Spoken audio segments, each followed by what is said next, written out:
Welcome, and thank you for joining us today. I appreciate your patience while we have waited for the keynote to wrap up a little bit. My name is Mark Williams, and I'm joined by my colleague, Laurence Carter.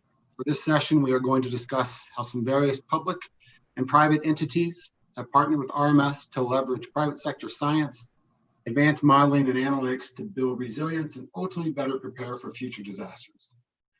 As was highlighted in the keynote this morning, having access to enhanced data and models at speed is key for making an impact on disaster risk reduction. We hope that from this session, you gather an understanding of the data available from private sector to help improve your disaster risk management and financing strategies. At RMS, building resilience within our communities is core to our vision, and thus we are excited to share with you today. We've been around for 30 years, quietly supporting over 300 clients. I will take a few minutes to provide some background on the expertise we provide before Laurence walks through the unique ways RMS data can strengthen resilience efforts. As a software and data analytics company, RMS was founded in 1989 as a spinoff from Stanford University. Ever since, we have been the leader in catastrophe risk modeling for the insurance industry. CAT modeling allows organizations to identify, quantify, and manage catastrophe risk from hazards ranging from earthquakes and hurricanes to terrorism and pandemics. We have over 1,000 employees, which includes 250 scientists, such as climatologists, seismologists, or even epidemiologists. The latter, of course, has been thrown into the spotlight in recent months.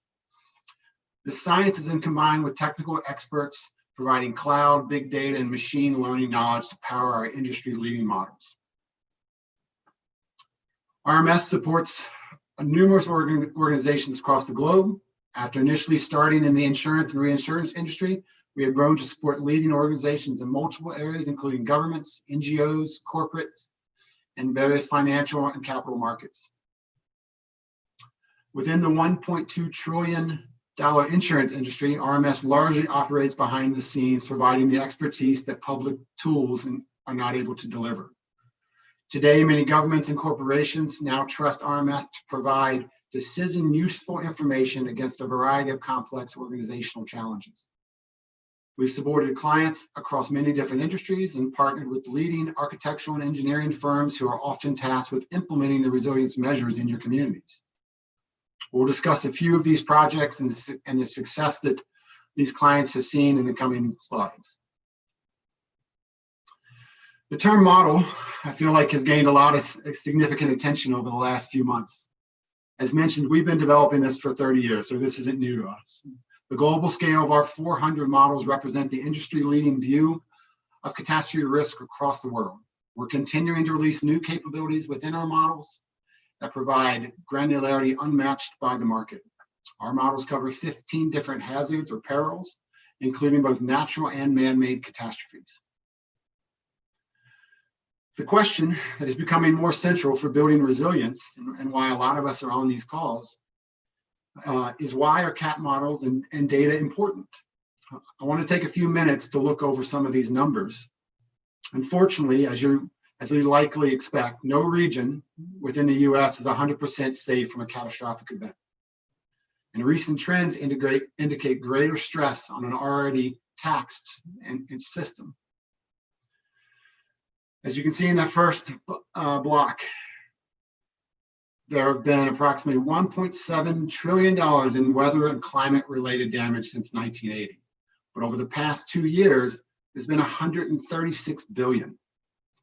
One interesting point of analysis from NOAA was that over the past 5 years compared to the previous 15, the average number of storms per year have more than doubled, from 6.6 to 13.8. This to RMS raises a lot of interesting questions. With frequency and damage increasing, how do emergency managers' budgets stick up with that and stay on top of all the resilience efforts that need to be put in place to keep our communities safe? How much federal funding may be required to respond to the next major earthquake or next hurricane? There's an interesting stat that says 40% of the US population is in coastal counties. At some point, do communities become uninsurable? What is the impact on GDP, lots of questions and concerns are raised. The positive takeaway from this, though, is that public and private entities understand that they must act intelligently to develop mitigation strategies today and make us more resilient tomorrow. So how are our models and data deliver insights and help your community grow? It starts with better science and education, whether within the community or across your organization. What might this look like? There are many variations. Within the energy, for an energy company, it could be which locations are the riskiest or which mitigation projects will protect the capital investments that are core to their business. For a corporation, which offices are more at risk? Are there key human or production capabilities at high risk? Or simply which stores, hotels, restaurants will experience higher damage during the next hurricane? In the emergency management sector, it can be shifting from gut-based decision preparedness to data-driven planning, or simply quantifying the socioeconomic impacts from community mitigation plans.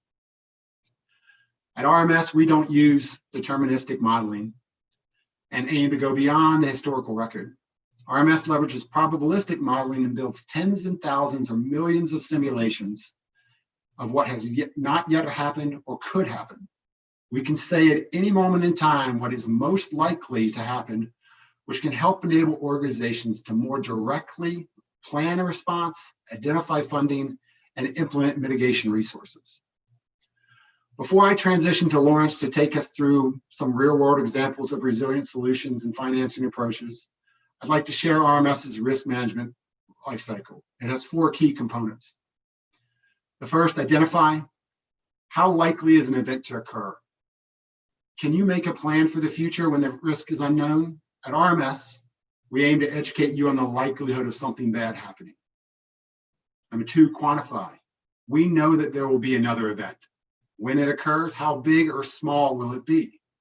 But without an understanding of impact, financial, structural, or human, are you sure you're able to respond rapidly? These are the types of questions that we're engaged with our partners and within the public and private sector to be able to respond. The third, mitigate. Budgets are tight, limited funds are available for mitigation projects, and all too often you're prioritizing one project over another. So how can you assess the impact and the value that that project will provide?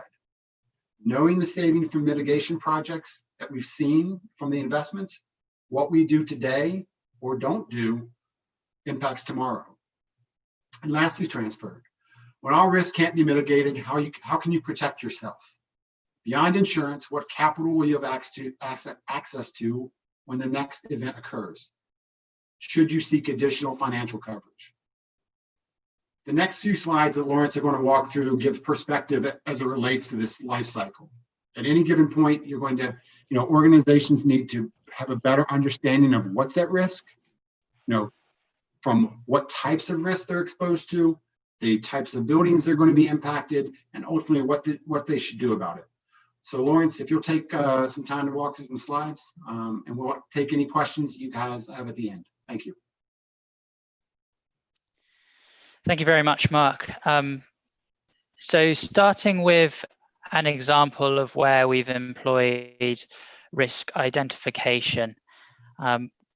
One of the studies we've looked at is a hazard analysis for Florida that includes several perils that aren't necessarily the most impactful peril that would impact the region, which would be hurricane. But we wanted to identify which areas across Florida would be particularly susceptible to 6 other types of catastrophic hazard, and think about the impacts that would be experienced across the community if those hazards were to occur. So the figures that you're seeing on screen are the results of that analysis, where we've been able to identify at a zip code level the amount of impact that would be experienced due to a catastrophic event, taking into account the relative likelihood of occurrence of each one of these types of events. And the value of this data is that we're able to look at the risk to a region or several regions in a truly comparable basis, and taking an objective view of which areas are most likely to see what kinds of impacts compared with each other. And this type of objective comparable view isn't something that's straightforward to do or even possible to do through publicly available data, where often the data sources for various hazards aren't consistent with each other, and therefore don't allow for that objective comparative view, which can help identify and prioritize areas to concentrate on for resilience intervention. The second example that I wanted to share around the identification side is a project where we were working with a commercial real estate company who were particularly concerned about flood risk to some of the assets that they were investing in. And as the assets they invest in have a 30-year investment life cycle, they wanted to get some level of certainty as to whether or not the value of those investments would be impacted by floods, either occurring from precipitation or storm surge or from king tide events. And they felt that there was a growing threat from climate change that would be experienced through this particular peril. What they found was publicly available tools weren't fit for purpose for what they were trying to do, which was to create a process that would work at time of underwriting that integrated neatly with their other operations that they conduct on the risk management function of the organization. So we worked with them to develop a tool which could deliver them information about which regions are most likely to be impacted by flooding on a site-by-site basis, which they've subsequently incorporated into their day-to-day workflow when it comes to assessing new risks to add to their investment portfolio.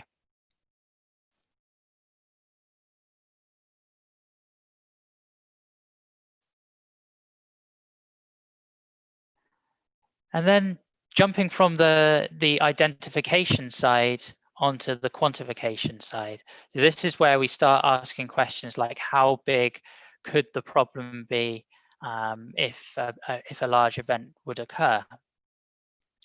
And we tend to focus in the quantification category on the impact to various different properties that are likely to be hit by a catastrophic event. And by impact, that can be any kind of measure that's purely financial, so the total amount of property damage you're likely to experience from an event, to some more socioeconomic measures. So what's the gross domestic product impact of disaster events, or how many people from vulnerable communities are likely to be displaced due to disaster events, or how many days of school will be lost as a consequence of damage to school buildings, forcing schools to be shut for a prolonged period of time. And what we find with our approach is that recent memory and historical reference, which are typically used in a lot of hazard mitigation strategies, don't always manage to deal with the full scale of the disasters that affect particular communities. So an example I have on the screen here is one of looking at quantifying hazard risk to Charleston County in South Carolina, where from historical experience, you would be able to know that hurricane could potentially be a threat. Storm surge might also potentially be a threat, but you'd have to go back a long point in time before experiencing a major earthquake event. However, we know that there is seismic activity in the region. So what we did was to create some hazard files and some hazard maps which looked at the impact of disaster events at various return periods. So we looked at the 1 in 100 year event, the 1 in 500, and the 1 in 1,000. So even the 1 in 100 is going beyond recent memory, and in a lot of cases historical reference. But it's only when you start getting to the 1 in 500 and 1 in 1,000 that you start seeing some of that earthquake risk materializing. And without that knowledge, it might not be clear that an important component of any sort of hazard mitigation plan or business continuity plan for this particular region would necessarily have to consider earthquake as a possible threat to the community. So while probabilistic analyses aren't there to necessarily predict exactly what will happen in the future, they can give a lot of insight into not only the perils that are likely to affect a region, but also the amount of financial impact or socioeconomic impact that could be experienced as a consequence of those events. And with that understanding, it's possible to incorporate this type of information into risk planning, into hazard mitigation plans, and to business continuity plans. So a related example is, instead of quantifying the risk purely at the community level, to start thinking about what this risk could mean for critical infrastructure and key lifelines for a community.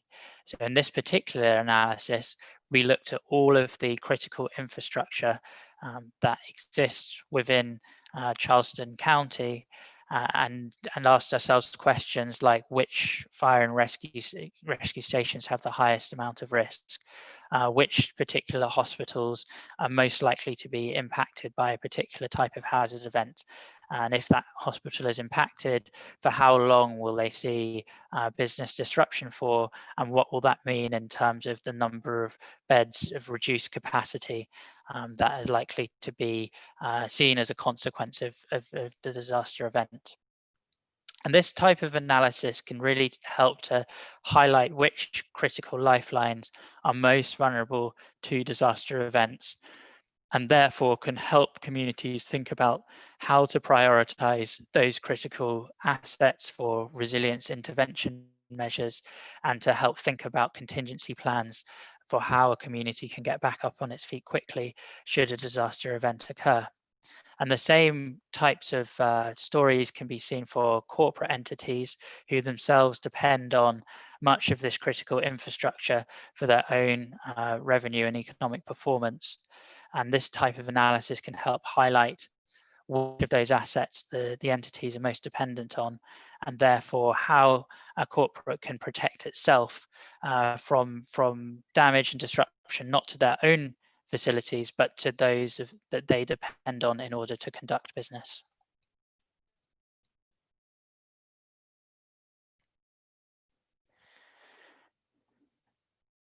And similarly, the same types of principles can be applied for complex industrial exposures, such as port facilities that exist across the globe.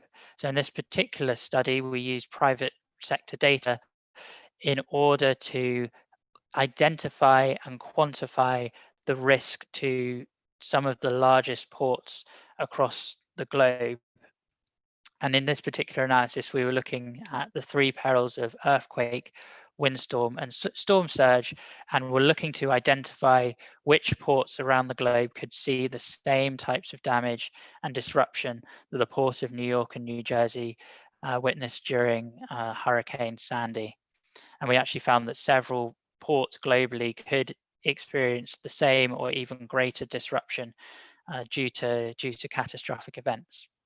And this type of analysis really highlights the power of using private models in order to be able to quantify that risk in dollar terms across multiple perils, so that not only can you think about identifying measures to reduce the loss from catastrophic events, but you can also target those resilience measures to the specific perils that are most likely to impact those facilities.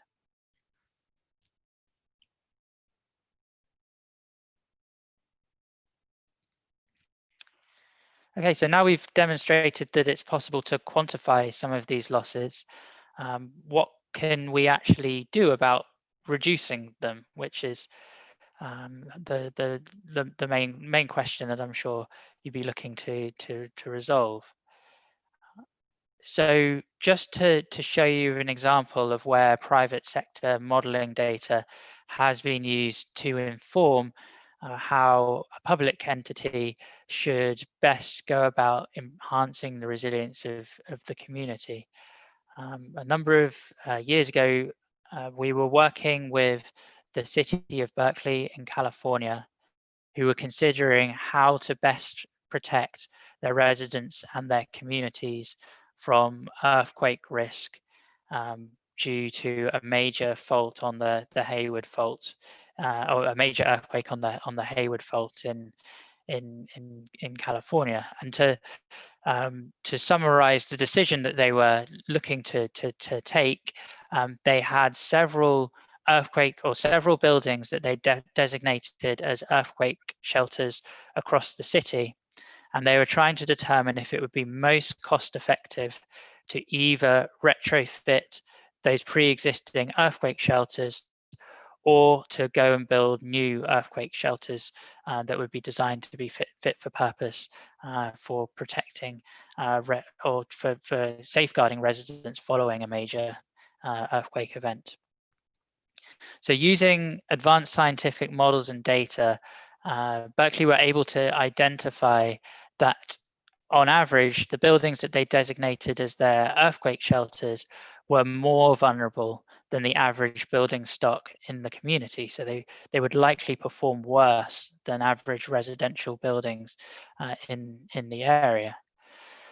However, based on a risk analysis, they found that by incorporating retrofit measures, the city could reduce the risk significantly to these earthquake shelters, making them much better performant than the average building stock.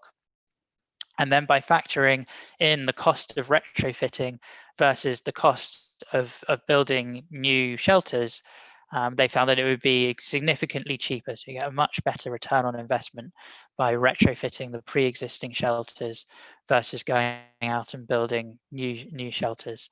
And as a consequence, the city was able to save money while at the same time enhancing the resilience of the city and providing facilities that would much better protect the residents and the communities that resided in Berkeley.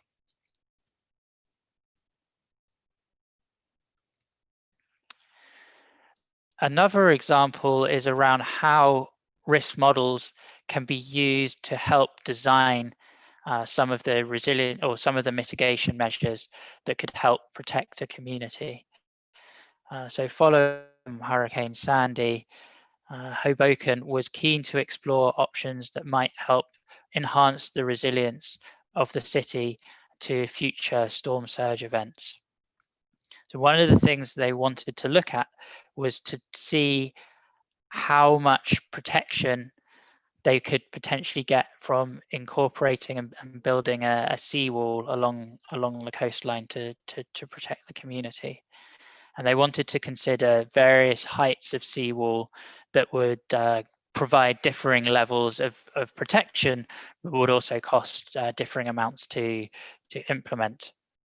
So by conducting an analysis of the financial benefits of implementing seawalls at 3 different heights, it was possible for the city to do a full cost-benefit study on the amount of protection they would be getting and the return on investment they'd be getting by implementing some of these seawall measures. And this type of information could help the community to prioritize investment and determine what policy would be for reducing flood risk going forward.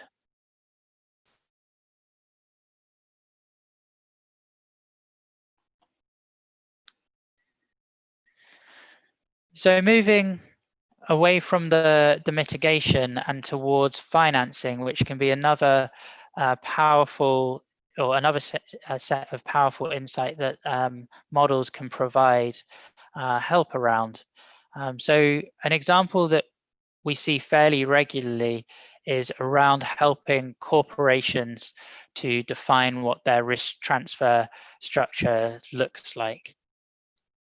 And in this particular example, a large healthcare provider with significant exposure in highly seismic areas were thinking about how to design the optimal risk transfer structure that would be most cost efficient in terms of premium, while also delivering the highest amount of protection to the corporation's balance sheet.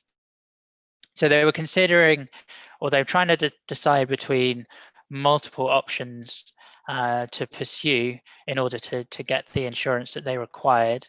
The first of which was looking at traditional insurance, going to the market and obtaining a policy, setting up an insurance captive where they would essentially be self-insuring through a structured captive to help reduce the costs while still delivering the protection that they needed.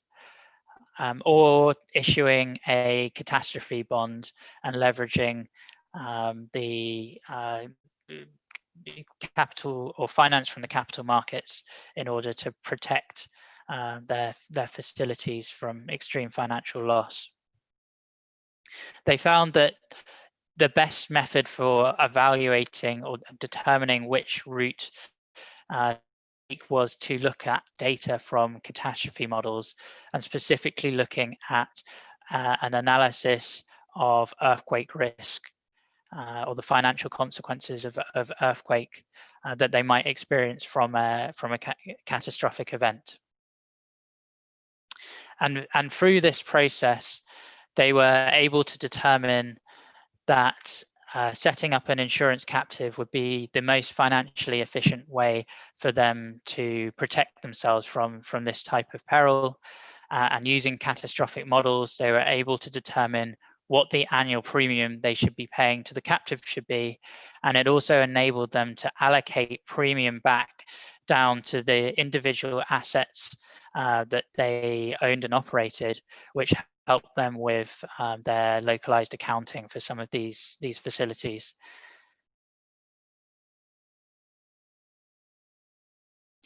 Another example of where catastrophic models have been used to help with structure risk transfer products is an example of the New York MTA, where the MTA, following Hurricane Sandy, found it difficult to purchase the coverage they needed through traditional insurance policies. The coverage they were either being offered was either not appropriate or was too expensive, given the major loss that they'd just experienced through Sandy. So they turned to the private sector to help them think through an alternative approach to obtaining the insurance that they needed, while being able to maintain it at a similar rate to what they had been paying in previous years. So the outcome was that an insurance structure that was based on the parameters of a future storm surge, specifically the measured height of surge levels at 5 different surge stations around the New York area, could provide them with a parametric insurance policy that would pay out if a very large storm surge event were to reoccur in the future.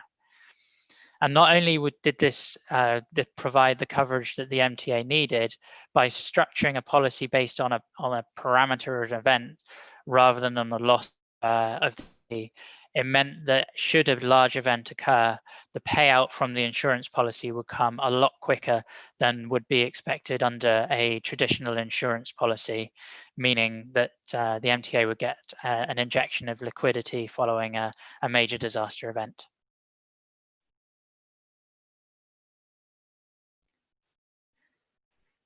And with that example, I'll pass it back over to Mark, who will wrap up the presentation. Thank you, Laurence. Yeah, so the examples around how private sector supports those that are looking to understand risk are numerous. I mean, there are multiple ways. I mean, the basic foundation of what we offer and try to support our clients with is awareness, right? So you can make the best informed decision you can, both for your community, your organization, or as a government, how you protect your citizens. So these 4 life cycles and sort of the example you talked through kind of build on each other. Various organizations are in different places, and whether they need to understand, the simple awareness to risk, or whether they, truly don't know how to quantify and prioritize their projects. So, the support that we try to provide and partner with our organizations is simply around, education for risk. I think the risk tolerance is broad. I mean, what we do today with COVID is helping to project out into the future and making sure that businesses understand what the next 3-6 months sort of cycle may look like, and that's an ever-changing goalpost or touchdown, right, or end zone, right? So we have to think about the way that the market and the models and the data respond, and ultimately we're trying to best support our customers in these types of use cases. And with that, we've got time for questions. We wanted to leave an amount of time that you guys can, if there's any particular areas that we can answer, we're happy to take those. Otherwise, please stop by our booth. We're happy to chat, give you examples around specific things to your industries. There's probably a use case that we have that we didn't cover. So, and that I can say thank you. Sarah, do we have any questions? Thank you so much. There are no questions at this time. But you make a great point. There's the meeting feature within Hub. So I encourage users to head over to that area of the website and ask any questions that might come to mind after this session. Tomorrow we will be resuming programming at 11 a.m. So I look forward to having you all join us, and thank you both again so much.